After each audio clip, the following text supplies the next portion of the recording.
Os favoritos na corte de Caterine II foram algumas das pessoas mais importantes do mundo.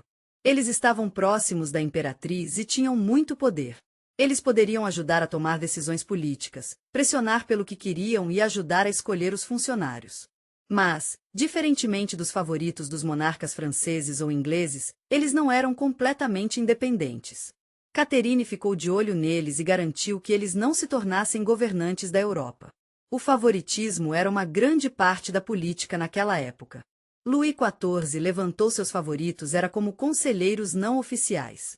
Madame de Montespan estava muito próxima do ministro e ajudou a decidir quem conseguiu o emprego.